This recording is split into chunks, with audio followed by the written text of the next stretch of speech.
Care as ratings की एक ताज़ा रिपोर्ट आई है। इस रिपोर्ट में कहा गया कि भारत में घरेलू बचत लगातार तीसरे साल जो है घटती जा रही है। फाइनेंशियल ईयर 2023-24 में यह आंकड़ा गिरकर जीडीपी का सिर्फ 18.1% रह गया है। ये रिपोर्ट ये भी बताती है कि फाइनेंशियल ईयर 2014-15 में कुल घरेलू बचत जो है 32.2% थी, जो अब 30.7% पर आ गई है। मैडम, इसका मतलब तो ये है कि आम लोग पहले की तुलना में अब कम बचत कर पा रहे हैं। बिल्कुल, लोग कम बचत कर रहे हैं और बहुत ही इजी एक्सेसिबिलिटी है लोन्स की। क्रेडिट पर जो है वो पूरा जीवन चल जाता है। क्रेडिट मतलब उधार लीजिए और आप सब कुछ खरीद सकते हैं, सब कुछ अपना सकते हैं, और उधार लेने के लिए आपको कहीं जाने की ज़रूरत नहीं है। आप ऑफिस में बैठे बैठे फ़ोन पर उधार ले सकते हैं, आप क्रेडिट कार्ड के ज़रिए उधार ले सकते हैं। और एक इंटरेस्टिंग नंबर है, क्या आप जानते हैं विशाल, क्रेडिट कार्ड से जो उधार है वो 2.92 लाख करोड़ का हो गया है इन जस्ट 4 years। तो क्रेडिट कार्ड से जब आप क्रेडिट कार्ड स्वाइप करते हैं और कुछ खरीदते हैं, वो भी एक लोन ही है, ठीक है। और आपके पास अब इतने तरीके हैं लोन लेने के, और सैलरीज बढ़ी नहीं है उस हिसाब से। रोजगार को लेकर के भी हम चिंताएं हैं, हम इस पर कई बार बात भी कर चुके हैं। रोजगार नहीं है, सैलरी स्टैग्नेंट हो रही हैं, और ऐसे में लोगों को जो है अपनी लाइफस्टाइल को बढ़ाना है, आगे उनको अच्छी ज़िंदगी चाहिए, क्योंकि you only live once, YOLO हैं आप इंस्टाग्राम दिन भर डूम स्क्रोलिंग कहते हैं, देखते रहते हैं, और आपको लगता है कि अरे वाह, ये भी ले लेता हूँ, वो भी कर लेते हैं, ये क्यों नहीं है मेरे पास। और कोई आपको कहेगा ये चाहिए, ये लो, आपके लिए फटाफट लोन है, 2 मिनट लगेगा, कुछ नहीं करना है, आपका सिबिल स्कोर भी खराब है तब भी मैं आपको लोन दे दूंगा। आप फट से वो ले लेते हैं, क्यों नहीं लेंगे? स्टेटस का सवाल है भाई। आपके अपार्टमेंट के नीचे जब गाड़ी खड़ी होगी कोई शानदार सी, तो कहेंगे ना कि अरे इनके देखिए विशाल जी के पास क्या सही गाड़ी है। और विशाल को एक कंपनी। लेकिन मैडम, एक कहावत थी जो आप भी उससे इत्तेफाक रखती होंगी, कर्ज लेकर घी पीने वाला जो चलन है वो अब एकदम जबरदस्त मतलब जो है वो देखने को मिल रहा है, और इसने कई जिंदगियों को भी ली है। आप कई बार आप ऐसे रिपोर्ट्स पाएंगे कि लोग जो है, हाल फिलहाल में एक खबर आई थी मैडम, पूरा परिवार जो है गाड़ी में बैठा और जहर खाया और पूरी लीला ही समाप्त हो गई। बाद में पता चला 75% बढ़ गए। पर्सनल लोन, यानी पर्सनल लोन जब कोई ले रहा है, कोलैटरल फ्री लोन होता है, उसमें कोई कोलैटरल नहीं होता है, और उसका इंटरेस्ट रेट डबल डिजिट में होता है, ठीक है, 20-24% तक का होता है इसका जो इंटरेस्ट रेट है।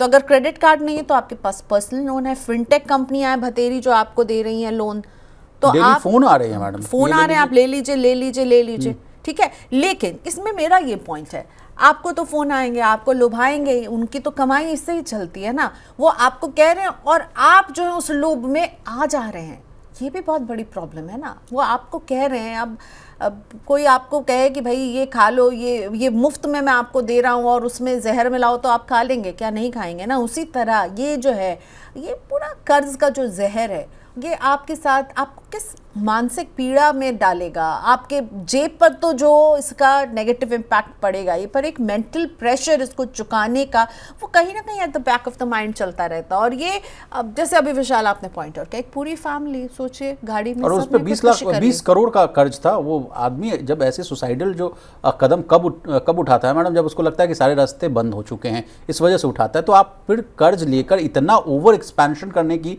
ये जो नीति है, जो चार्वेकियन थ्योरी है, मैं उसको भी कोट करना चाहूंगा, ये भी बहुत गलत है। आप मत लीजिए ना कर्ज, आप मत घी पीजिए। जस्ट बिकॉज आपको दिया जा रहा है आप वो ले लेंगे। Exactly. मार्सलस इन्वेस्टमेंट के सौरभ मुखर्जी ने भी कहा कि जो कंजम्पशन हम भारत में देख रहे हैं वो डेट से फ्यूल्ड है। डेट यानी कर्ज से फ्यूल्ड है।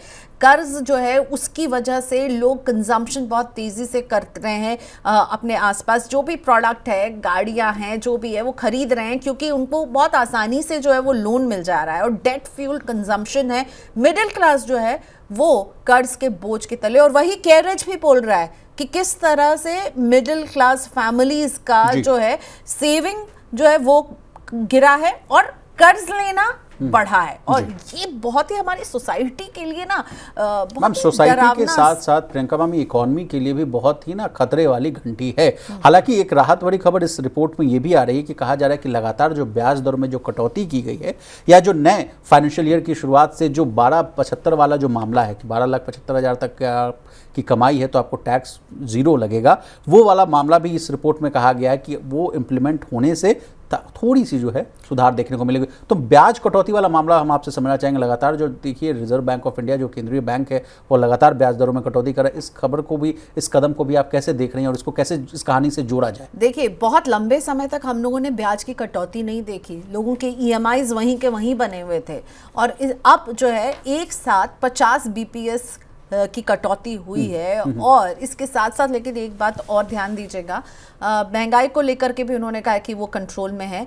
ध्यान देने वाली बात है, जो RBI ने अपना स्टैंड बदला है वो अकोमोडेटिव थे अभी तक और अब उन्होंने अपना स्टैंड न्यूट्रल कर दिया है। तो दिसंबर तक अब कोई रेट कट नहीं होने वाला। ये जो रेट कट हो गया है, आप ज़रूर इस पर राहत की सांस लेंगे अगर आप होम लोन की EMI चुका रहे हैं, अगर आप नई गाड़ी खरीद रहे हैं।